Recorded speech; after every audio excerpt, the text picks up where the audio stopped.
They say that there are no new stories being told. They say that every story has already been written. I'm not entirely sure about that.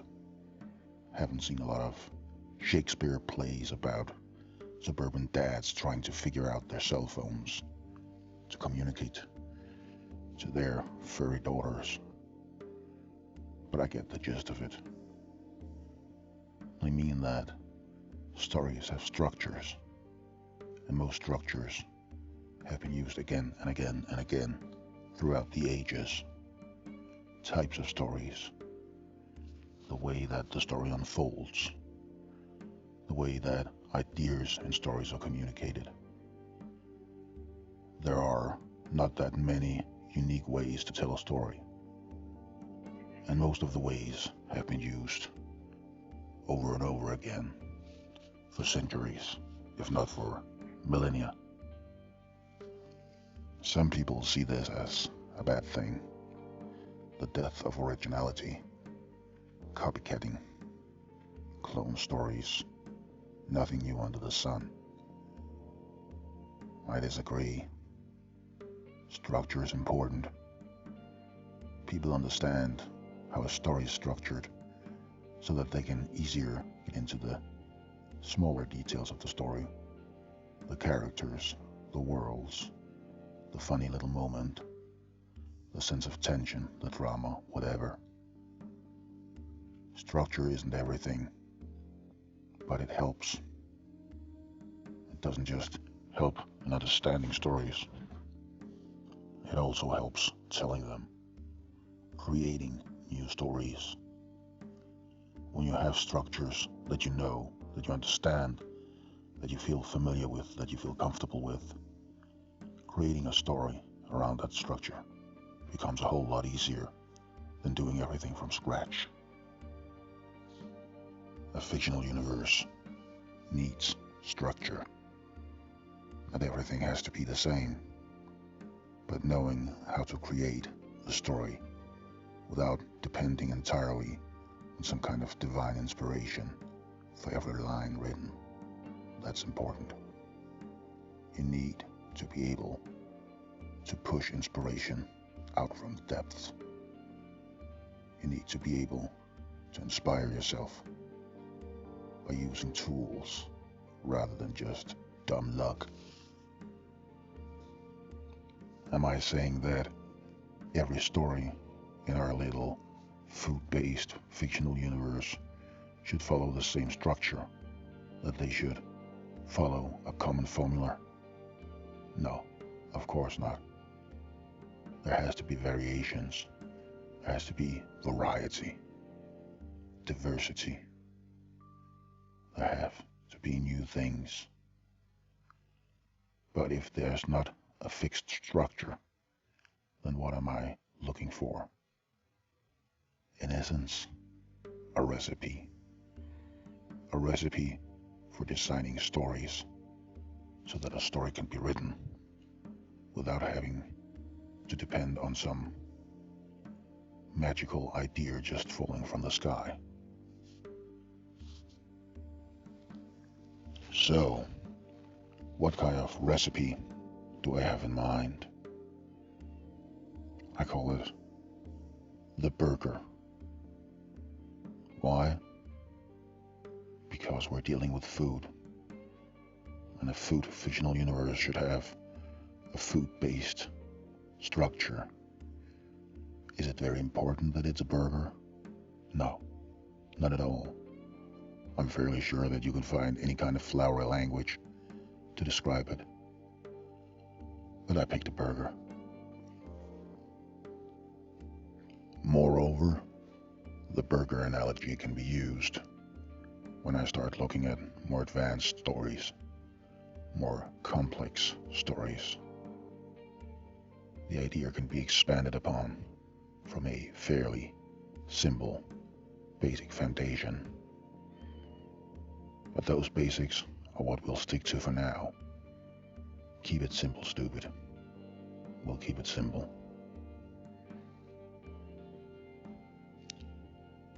The recipe is very much rooted in a kind of fast food mentality too. It has to be easy to get into, easy to understand, and quick to use. It has to be a way for stories to be written quicker, not a bulky, unwieldy set of philosophies with no red thread, no strings tying it together. No, it might not be a vessel for creating Shakespearean plays, but it's a way to quickly create stories that can entertain and enthrall. And we need a way to create them more easily so that we can make a larger universe that is coherent and interesting. So how does this burger method work? You start out with the bun. The bun is the thing that you grip, the thing you can wrap your hands around without everything falling apart in a messy way. It's something you can understand, something you can connect with.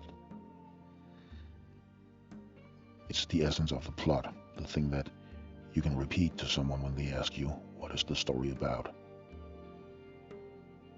And how do you structure this plot? Very easily, actually. From a basic phrase that can be summed up in someone does something to something. Or, if you want it to look better when you write it, do something to something. The main characters early on find out that they have to do something to something. Now, what does that mean in detail? It means that you have two somethings that you need to fill out, two somethings that you need to decide upon. The first one is what the main characters need to do, the acts that they need to carry out. And the second part is what the focus of those acts will be. An action and an item. It could be save the princess. It could be find the lost temple. It could be destroy the enemy weapon. It could be go in and extract some enemy spy. You do something to something. The details of what you do and what you do it to are up in the wind. That's the part that still requires human creativity. This is only structure. These are not magical solutions to every single problem that someone creating a story will run into. They are just structure to get it going easier. Next, you have the only other truly necessary part, the burger patty. Without the bun, the burger is just a lot of meat and condiments smeared all over your hands and pans and shirt and floor and whatever. It's a mess. But without the meat, the bun doesn't have any point in existing at all. Without the meat, there is no story, just a basic idea thrown away. So how does the meat work? Here, you can think about it almost as designing a dungeon. If you don't know what that means, a dungeon is basically a place full of hallways and rooms where our main characters can run around, kick down doors, handle monsters inside, and with a bit of luck, find some treasure behind them. Once one room is dealt with, they move on to the next. Room after room, the dungeon simply continues. New rooms discovered, and the traps and monsters and whatever behind the door dealt with. Then the next, then the next, then the next. It's a very simple structure to design a story around, which is one of the strengths of it. But how does that apply, you may ask, to stories that are not about kicking in doors, killing monsters, taking treasure? Well, see it as a metaphor. The rooms and halls, corridors of the dungeon can be seen as just places in whatever world the story takes place in. It can be the blacksmith in a small town. It can be an office meeting in a big corporation. It can be a suspicious isle in the middle of the ocean. Any room could be anywhere in the world, and the corridors connecting them are nothing but the ways to get to those rooms. The monsters inside, they're challenges. You go to a place, you face a challenge. If you succeed, you get the treasure. What is the treasure? Could be anything that fits the story. The point is, you can map out a story much the same way as you map out a dungeon. The corridors and rooms, the monsters, the treasure, they just mean different things. But this allows you structure. This allows you a way to fill a story. So you have the basic plot of a story, and you have a way to fill the rooms and write what goes on in the story. What next? Well, anything from here on is essentially optional. You don't need more than the plot and what goes on in the story. That's enough for a story. Plot and events. But you can make more out of the story. You can add cheese to the burger if you wish. The cheese is something that sticks things together, something that reaches from room to room to connect them. You can think of it as locks and keys in a dungeon. Your dungeon running heroes may defeat a monster in a room and find a key that they have no idea what to use for. Nothing in the room accepts it. So they hang on to it. And later on they find that a corridor or a very important room requires the key to open. Without the key, they would either have to go back and get it, or they would have to go the long way around, find alternatives that are more difficult, more dangerous, that are worth less, and require more than just having the key. Things in one place of a dungeon may influence things in another place in the dungeon. The positive cheese is lock and key. You find something, it gives you a benefit elsewhere. The negative thing is that once you activate something, it might just follow you throughout the dungeon, stalking you as you move from room to room.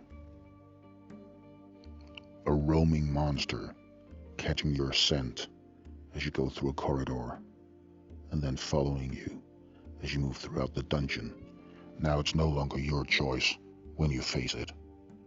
It will choose for you. Leaving a room or a corridor is no longer the solution. The roaming monster will track you. This kind of cheese, negative cheese, bad cheese, can be anything that you have no control over, that the main characters cannot just walk away from. It could be an ambitious FBI agent tracking them as they go about their heist.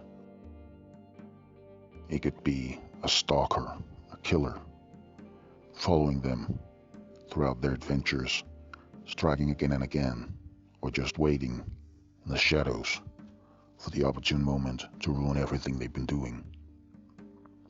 And they know that. It's always there.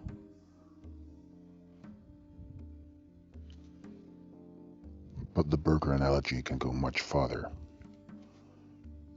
Burgers are a prime part of the dreaded value meal. In other words, do you want fries with that? If you do, the fries or any other side dish can be stuff that has to be handled throughout the story, something that walks beside the main character, so to speak. A problem that is part of them and not part of the dungeon.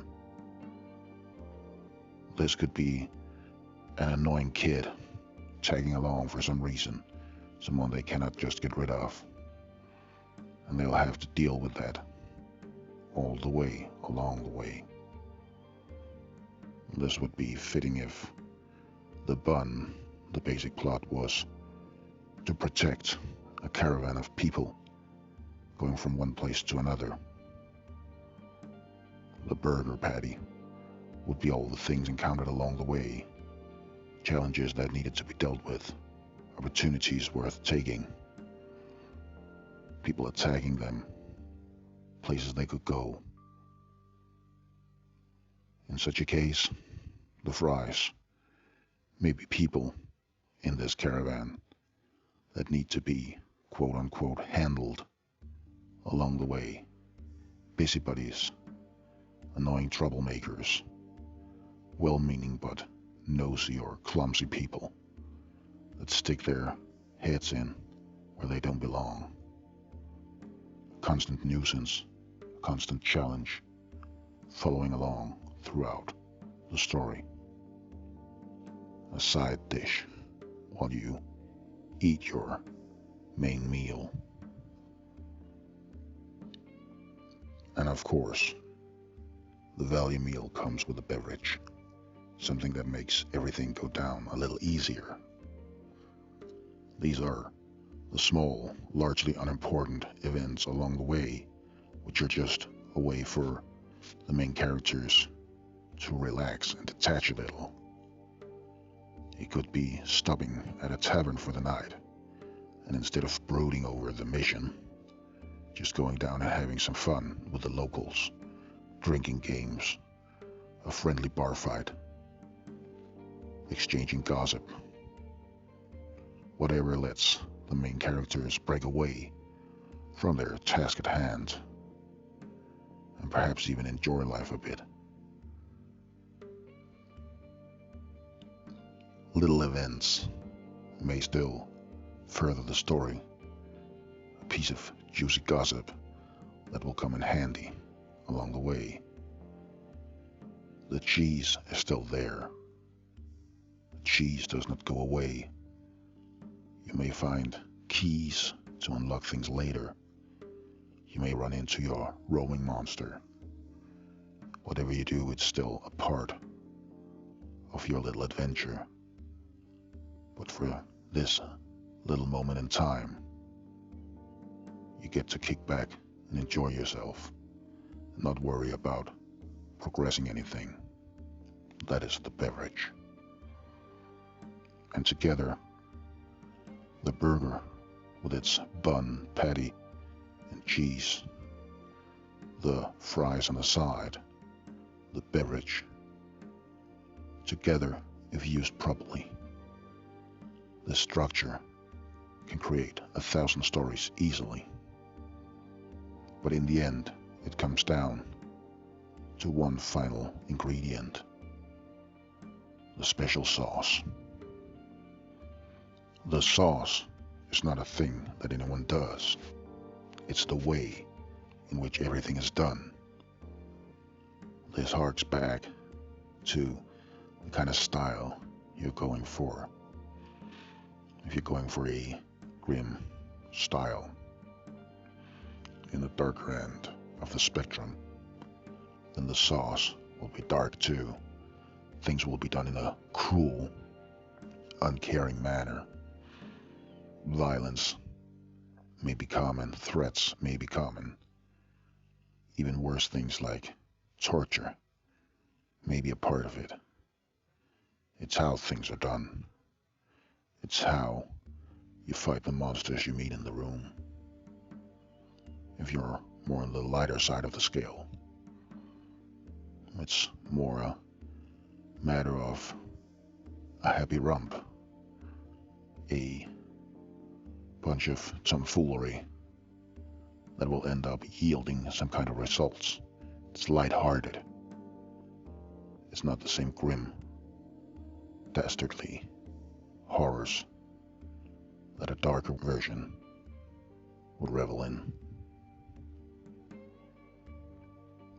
It might sound simple, but carefully designing and understanding your sauce will be what gives your story a lot of its spirit, a lot of its heart and soul. And of course, more than anything else, the sauce is likely to get reused.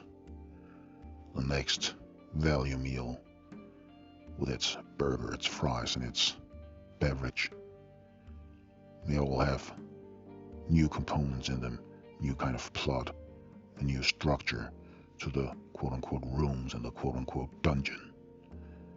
New things to annoy, new things to enjoy. But the sauce will likely be much the same. It keeps the overall taste straight. It keeps everything coherent, no matter how different the stories are. The sauce gives everything the unique flavor that you recognize from story to story, and it binds a fictional universe together. I'm soon going to start creating actual stories with this model for this fictional universe. But for now, understanding the basic theory, the basic ideas behind how to make these stories will help understand how to make a fictional universe bigger and better than it might be if it was just all floundering around, flailing arms, trying to hit upon a story in the dark. This is structure, this is tools, this is proactive. This is how you create a fictional universe.